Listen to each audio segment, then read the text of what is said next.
antaranya diriwayatkan tentang seorang kaya di masa zaman dahulu, di masa salaf. Beliau menderita penyakit luka di lutut beliau, para jemaah, yang sudah berobat berbulan-bulan tidak sembuh-sembuh. Sudah ke dokter ini, dokter itu, dokter apa saja sudah didatangi untuk berobat, tapi tidak dapat menyembuhkan penyakit lukanya. Sehingga beliau tahu bahwa pada zamannya itu ada seorang ulama saleh, yaitu Syekh Abdullah ibnu Al-Mubarak, ibnu Mubarak, gurunya Imam Bukhari. Lalu beliau datangi ulama tersebut untuk meminta nasihat.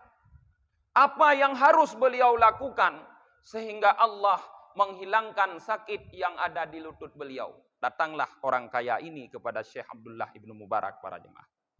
Setelah dia sampai kepada Syekh Abdullah ibnu Mubarak, dia ceritakan tentang sakitnya. Wahai Syekh, aku menderita penyakit yang sangat parah di lututku. Lututku luka. Sudah berobat berbulan-bulan. Semua dokter sudah aku datangi, tapi belum ada yang dapat menyembuhkan penyakitku ini.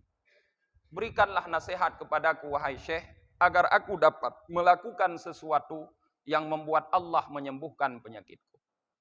Lantas para jamaah, Syekh Abdullah ini menasihatkan kepada orang yang sakit tersebut, wahai hamba Allah, carilah daerah yang tandus, yang kering, di mana penduduknya kesusahan air. Lalu gali sebuah sumur.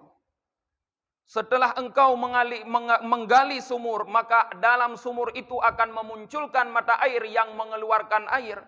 Sebagaimana air itu mengalir, maka seperti itu Allah akan menutup lukamu. Lalu dicarilah para jemaah desa yang tandus, daerah yang tandus, yang kering, yang kesusahan air. Digali sebuah sumur, keluarlah air dari sumurnya mengalir dan dimanfaatkan oleh orang-orang yang ada di daerah tersebut. Dengan itu seketika para jemaah Allah menutup luka orang kaya tadi. Ini menjadi bukti bagi kita sejarah ini para jamaah bahwa bersedekah dapat mengobati penyakit. Kalau tadi cerita di zaman salaf para jamaah, ada cerita di zaman milenial ini. Baru beberapa tahun ini berkembang, tersebar ke beberapa media sosial, sampai ke media WhatsApp, bahwa ada seorang TKW Indonesia, para jemaah, tenaga kerja wanita Indonesia, bekerja di Arab Saudi. Menjadi pelayan, pengurus seorang wanita tua yang menderita penyakit kanker darah, para jemaah. Yang setiap minggu dia harus memeriksa ke dokter, mencuci darah. Dilayani wanita tua ini oleh TKW Indonesia. Tapi di dalam dia melayani wanita tua ini di Arab Saudi sana, dia selalu setiap 2 jam minta izin kepada majikannya untuk ke kamar mandi. Dan lama dia di kamar mandi baru kembali. Karena sudah sering majikannya berpikir, kan tidak mungkin dia cuma kencing dan berak dalam waktu yang sekian lama sekali. Dan setiap 2 jam selalu dia permisi ke kamar mandi. Lalu majikannya bertanya kepada TKW Indonesia ini, saya melihat kamu setiap 2 jam selalu permisi, selalu ke kamar mandi. Dan lama sekali kamu di kamar mandi baru keluar. Apa yang terjadi dengan kamu sebenarnya?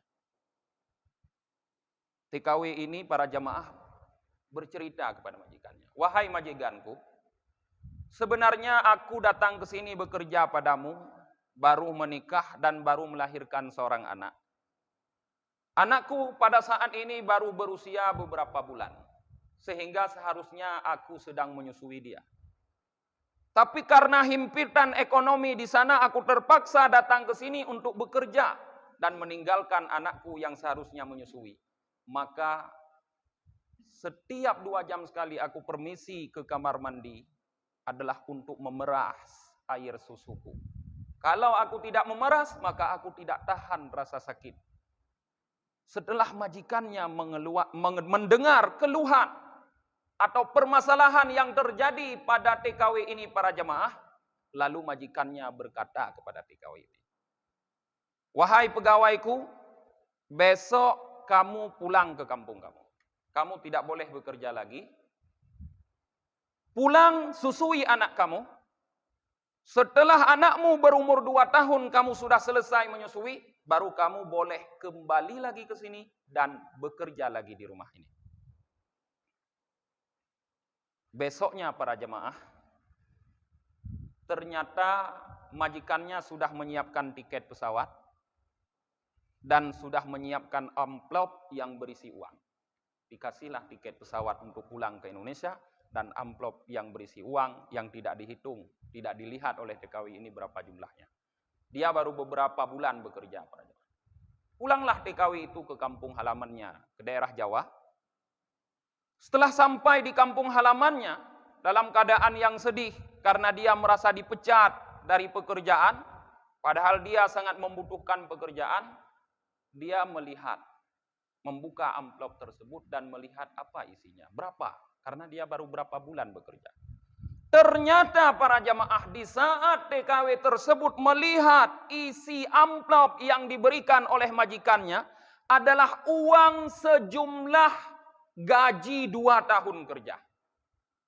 Padahal dia baru bekerja beberapa bulan. Alangkah terperanjaknya TKW ini para jemaah. Karena dia baru bekerja beberapa bulan, tapi mendapatkan gaji 2 tahun bekerja.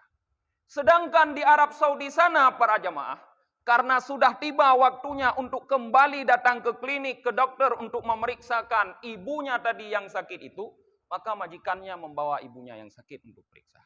Dicek, di scanning para jemaah, diperiksa. Setelah diperiksa, dokter merasa heran. Minggu kemarin ibu ini masih menderita penyakit kanker darah. Tapi sekarang tidak ditemukan lagi ada penyakit kanker darah di darahnya. Sehingga ibu ini dinyatakan sembuh total dan tidak perlu lagi melakukan perawatan dan cuci darah para jemaah. Kenapa ini para jemaah? Karena sedekah.